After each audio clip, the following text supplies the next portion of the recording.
Hi and welcome back. Today we're going to be doing my October wrap-up. I was able to finish 5 books this month. One of them, technically, I started last month, but I finished it, so I guess you could say 4.5 books.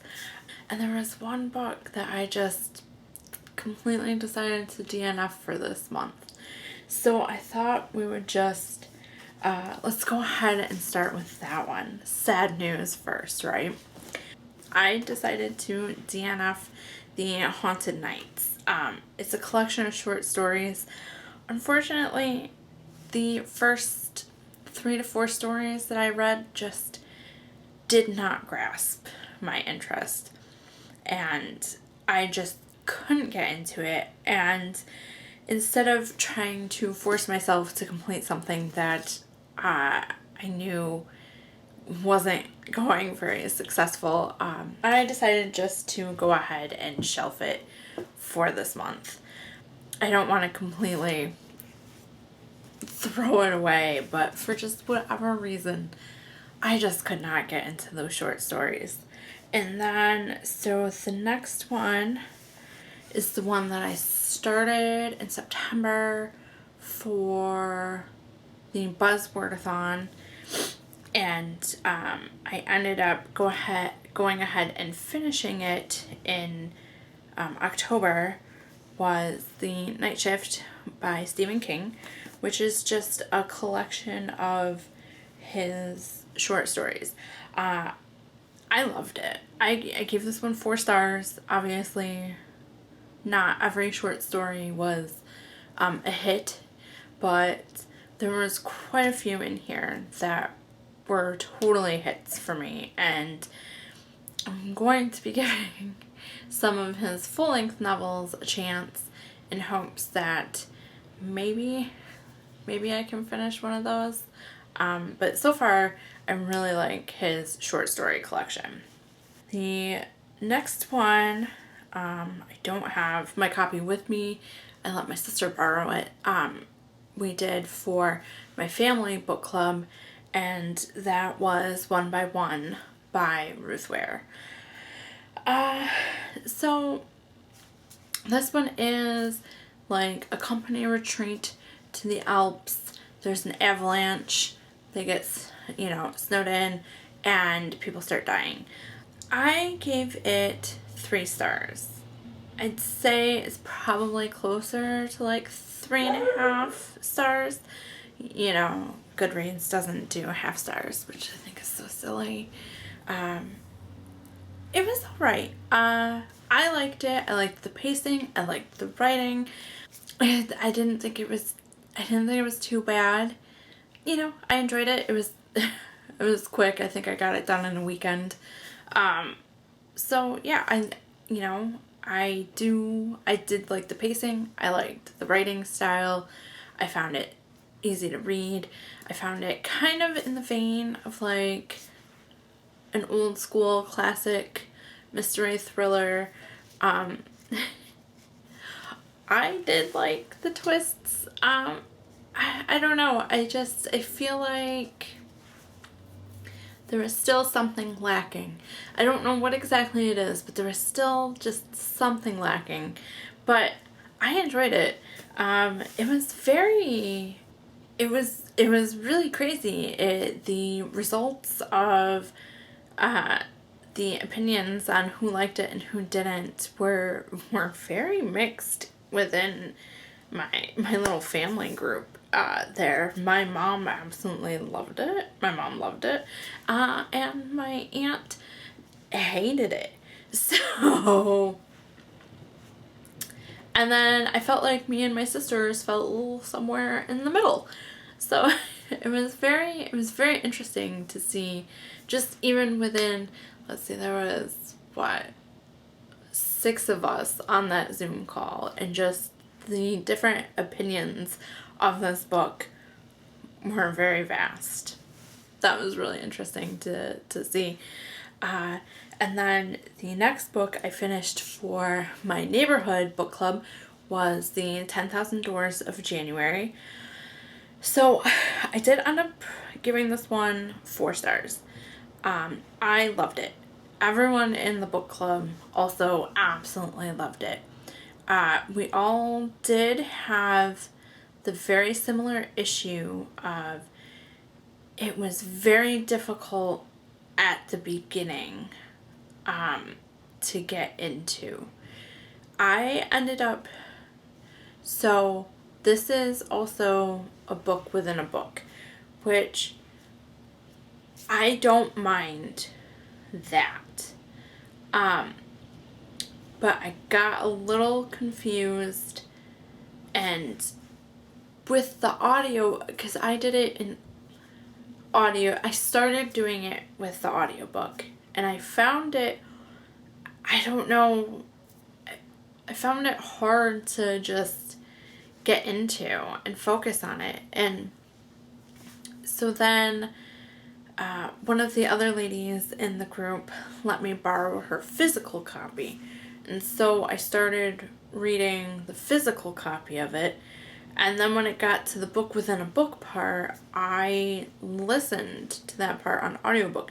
So I kind of went back and forth for a bit. And I don't know at what point, but at some point it just clicked. And it was great. And I loved it. I loved it. This follows a girl, January, who is she's growing up under the care of this really wealthy, odd, eccentric guy. And I think it was just all about her finding herself and just becoming herself and being okay with who she is, and reconnecting with her parents and her past. And it was really well done. I really enjoyed it. I do want to say there's a couple books this month. There is a slight trigger warning for self-harm. So and that is one thing that I haven't heard many people mention in regards to this book. I don't feel it's not a major premise. It's just essentially, it's there's a scene, so just be aware of that. So then the next book I read was The Year of the Witching by Alexis Henderson. I gave this 4 stars. Again, I feel it's more in the vein of 3.5 to 4 stars. In between there, I couldn't really decide. I enjoyed it. I think I finished this again in like a weekend. I did this as part of the Fortnite Frights readathon. This was actually the first book that I finished and read. And so this follows a girl named Emmanuelle, who's essentially, her whole existence is blasphemy, essentially. Let's say her mother's union with an outsider of a different race cast her once proud family into disgrace. So Emmanuelle does her best to try to fit in, to, fall in line with what they call the holy protocols, and pray to the Father and follow the prophets' teachings. They live in essentially a puritanical society where they have to lead a life of, like submission and devotion and just, conform to the teachings that are being taught. Gosh, I would hate it there. But so essentially a mishap happens. She enters into the Dark Woods, which is forbidden, that it surrounds this place, but it's forbidden to go into, where the founder, the first prophet of this society, chased and killed the 4 powerful witches that were created by the mother. So she enters in there, where she encounters the spirits of two of these witches, and she is given the journal of her dead mother. So she becomes obsessed with it, learning what happened to her mother and all those secrets. And did her mother really consort with the witches in the woods, or what is the truth behind what happened? And unbeknownst to her, she sets off a chain reaction of just craziness that happens. And so that about sums that up. I enjoyed it. It was quick. It was a nice, easy read. I think the main issues that I have with it is, once again, there is a slight trigger warning for self-harm also in this book. There are a few characters who I really wish that we had gotten to know more of and had more of an interaction. Like when she finally gets to meet her grandmother, her father's mother, I wanted more of that character and that character's partner. The brief interaction that we got with them was just so much fun and just so cool and so interesting, and I wanted more of that. And then the other main issue that I had with it was mainly just the ending. I felt from the time that she left her grandmother's to the end, it felt a little jumpy to me. And then the other thing is man, I am here for this. For this love interest between her and I believe his name is Ezra. Oh gosh, I absolutely loved it.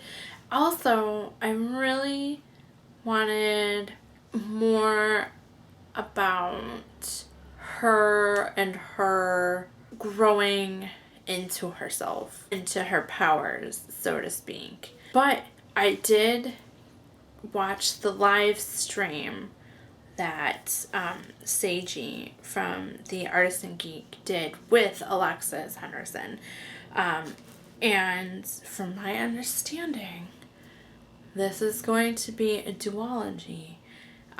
So there is a part 2 that may possibly be in the works, if that's what I heard. So I'm hoping in that we get further exploration into Emmanuel's character, and also a further exploration into her grandmother, Vera. Gosh, love that character. I want more of her. The last book I read in the month of October was Mexican Gothic by Sylvia Moreno-Garcia. Again, this is another one that I put 4 stars in Goodreads, but I think it was probably more in the vein of, 3.5 to 4 stars. Let's see.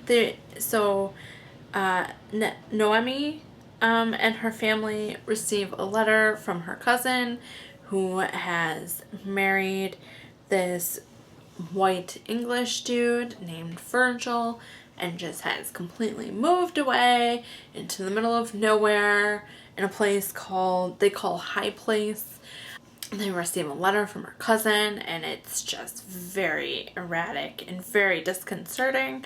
So Noemi's father sends her to go check on her cousin, and essentially she is there, and she is having to deal with this very odd family, and her cousin is definitely not okay, and they're trying to say it's tuberculosis, but Noemi's like, no way, this is not tuberculosis. I don't know what you're talking about.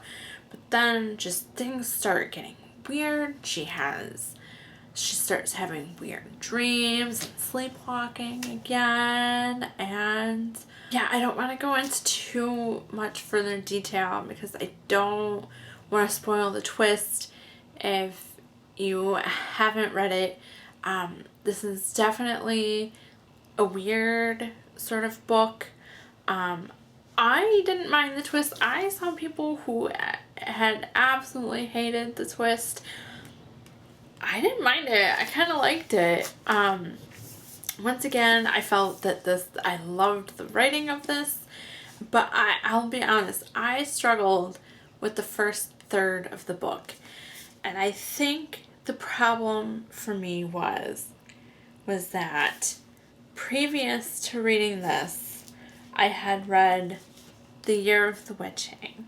And previous to The Year of the Witching, I had read The 10,000 Doors of January. And all three of these books are not set in current times. And so reading 3 books in a row, all set in times where women were essentially told to just be quiet, be good, and just stay out of it, just really pissed me off, if I'm completely honest with you. So I don't feel the first third of the book got a fair shake, because, you know, the 10,000 Doors of January, that, you know, it wasn't too prevalent, but there were scenes where it was like, you need to be a good girl and wear these dresses and stop acting like this, and you need to be proper, and it was annoying. And then The Year of the Witching, like, that's the whole point, is that, you know, women were essentially subjugated and the men were the ones that were in charge. And it was like, wow, no way. Let's burn this place down. Which, I'm going to be honest, I wish she kind of did, but she, you know, Emmanuel's character is a better person than I am. Let's just put it that way. If you read the ending, you know exactly what I'm talking about, because I would have burned it to the ground. And then in Mexican Gothic, it's another one of those things where it's like, be a good girl, and why are you asking me all these questions? And at this point, with it being the third book in a row that sort of thing is happening, I just felt pure rage by this point in time. So I don't feel the first half of the book got a fair shake. But then once things started getting interesting, she has a friend on her side, and Noemi was just all like, I don't think so. I'm going, you know, like, we are leaving. We are piecing out of here and leaving. So once it finally started getting into the action, and once I also recognized my feelings of just pure rage towards the patriarchal society, I was able to just be like, okay, let's calm that down. And so yeah, so once it got to like the twisty, weird parts, I was really here for it. So yeah, so I enjoyed it. That's it. Once again, I think I got this one done in like a weekend. So I'm really enjoying these really awesome, fun, quick, beautiful writing. I really enjoyed the writing of Mexican Gothic. I think I would actually like to check out more of this author's books. But that is basically about it for my October wrap-up. Thank you for joining me. Gosh, I'm trying to think, like, which was my favorite read of this month. I really enjoyed this month. I think though, I think I'm gonna have to say my top read for this month was probably The 10,000 Doors of January. Yeah, this was a really good reading month. Fingers crossed November is gonna be the same. But alright, so yeah, thank you so much for joining me. I want to know what some of your thoughts are on some of these books. Let me know, what was your favorite book that you read this month? And what are you looking forward to reading next month? Alright, so thank you so much for joining me, and hope to see you soon. Bye!